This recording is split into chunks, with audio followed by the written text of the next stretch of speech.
Moving on to topic number 3. Now, this is probably one of the most exciting topics that I've been looking forward to talking about this week is the topic of the NFL draft outlook. Now, I will say this is not going to be the last time I do an NFL mock draft.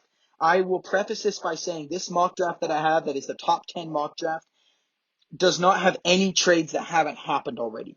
So I am probably going to do a mock draft in the coming weeks with one of my guests on a show, and I want to save a full 32 pick mock draft for the guests on the show.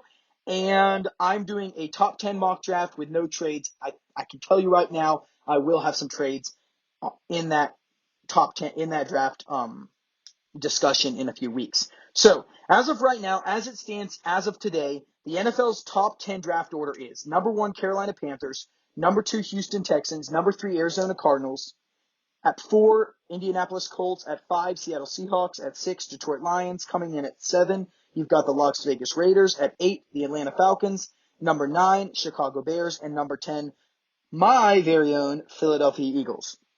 So, as of right now, I have number 1, the Carolina Panthers picking C.J. Stroud, quarterback out of Ohio State. Now, I don't think this is a controversial pick, but I do believe that the Carolina Panthers, even now, are looking and listening to trade back out of the first pick. Not because they regret their move, but because they could potentially force a team who is high on C.J. Stroud or Bryce Young to make the move to trade ahead of them to ensure that they get the quarterback they want. At number 2, I have the Houston Texans picking Bryce Young, quarterback out of Alabama. Ultimately, I believe Bryce Young is probably the most NFL ready. His size definitely scares me, even though he is excellent at maneuvering in the pocket. I think that the Houston Texans are enamored by Bryce Young, and I think that he is number 1 on their draft board. So I don't see this as a surprise here. And at number 3, another pick that is not a surprise. I've got the Arizona Cardinals picking Will Anderson, the edge out of Alabama. He's probably, arguably, he and Jalen Carter were the 2 best athletes coming out of college this year because of character issues that have surfaced around Jalen Carter. I have Will Anderson going ahead of him, and the Arizona Cardinals are a perfect fit. At number 4, I have the Indianapolis Colts picking, you got it, Anthony Richardson, quarterback out of Florida. I think that this is a great pick for the Colts, being that Shane Steichen was one of the many reasons why Jalen Hurts progressed in the 2 years that he was with him. I like this pick a lot. I think Steichen can run a very similar system that he ran with Hurts with Anthony Richardson, and who knows, maybe Richardson, even though he's very green, can even win them a playoff game this year. I really think that Richardson has potential with the right coaching, and Steichen could not be a better coach for him. Coming in at number 5, I've got the Seattle Seahawks. Now, this is an interesting one because ultimately I probably would have 5 weeks ago picked Jalen Carter. But I have Tyree Wilson, the edge out of Texas Tech, going to Seattle. Even though I have Seattle getting a defensive end in the free agency period, as I discussed earlier, that I have them potentially pursuing someone like edge Jadeveon Clowney, like edge Frank Clark, or like edge Yannick Ngakoue, which is the guy who I thought would go to Seattle. I still think Seattle picks a guy who has a very good defensive end. And I think ultimately, coming out of Texas Tech, I think Wilson will provide immediate impact and could potentially not play as much in the first year while learning how to work in the NFL. At number 6, I've got the Detroit Lions picking a very interesting pick here, Devon Witherspoon, the cornerback out of Illinois. I initially had him going to the Philadelphia Eagles prior to the Eagles locking up Slay and Bradbury, but I have him going to the Detroit Lions. Even though they went out and they got 2 defensive backs this year, I still think adding another star defensive back would be in the Lions' best interest, being that their defense struggled so mightily last year. Now, they could very well go with a guy like Jalen Carter. I wouldn't be surprised if they did, but I still think because of the issues surrounding his character, Carter is going to slip, and it could be that Carter slips out of the top 10. But that's a possibility. I'm not quite sure if that will happen.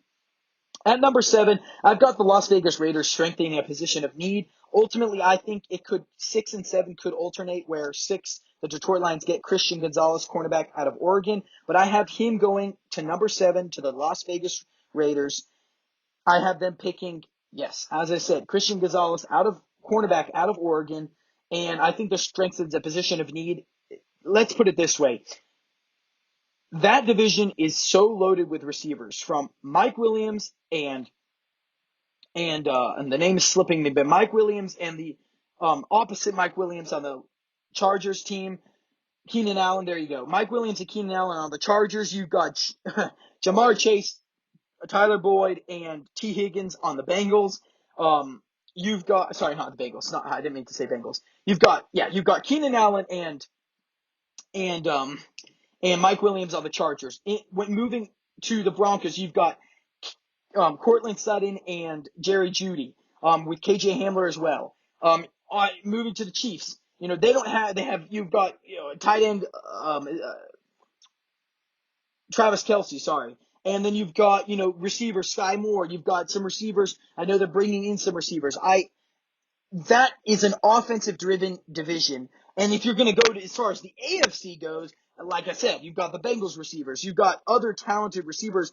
I would say arguably if you took a poll, the AFC probably has more talent on a receiver scale than the NFC does. And so, I would be safe to say that would be a good pick for the Las Vegas Raiders.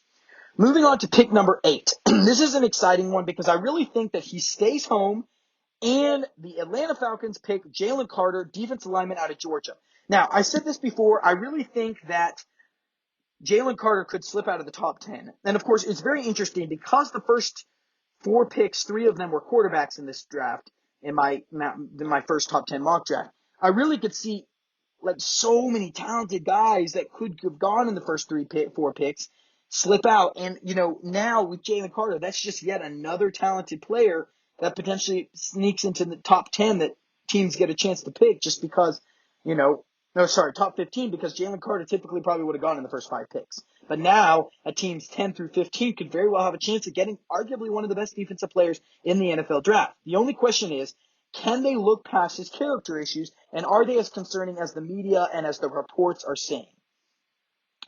Moving on as number 9, and this one's an interesting one because I could see number 9 and number 10 switching, but I have the Chicago Bears strengthening their offensive linemen and getting arguably one of the best linemen in the draft in Paris Johnson, offensive tackle out of Ohio State. I think this helps strengthen a position in need for Justin Fields and the Bears. They desperately need to protect their quarterback who was running way too much last year. Whether people like it or not, he needs to learn to sit back in the pocket and use his legs only when he absolutely needs to, because the thing is that's what's going to make him special, is that teams may not scheme for his legs, but he's going to make them pay with his legs. Whereas last year, it seems like all he was doing was running. And part of that was because he lacked a true wide receiver 1, which the Bears have done a good job in getting in DJ Moore, but he also lacked the offensive line help. And I think Paris Johnson solidifies a very, very, very, very, very big need for the Chicago Bears. Now, number 10, I have the Philadelphia Eagles picking edge out of Iowa, Lucas Van Ness. I could also see them going with Myles Murphy as well. He is defensive lineman or defensive end out of out of Clemson. I have them going either of those 2 guys, but I also, if Paris Johnson were to slip, I could see them picking Paris Johnson. The Eagles want to pick in the trenches, and that's one of the reasons why I had doubts about them picking a cornerback or defensive back or a receiver or any of these people before picking a defensive lineman or offensive lineman. The Eagles have historically picked players in the trenches on both the defensive and offensive side of the board, and I don't think that changes this year in this pick with Lucas Van Ness. So that is my top 10 picks. I hope you guys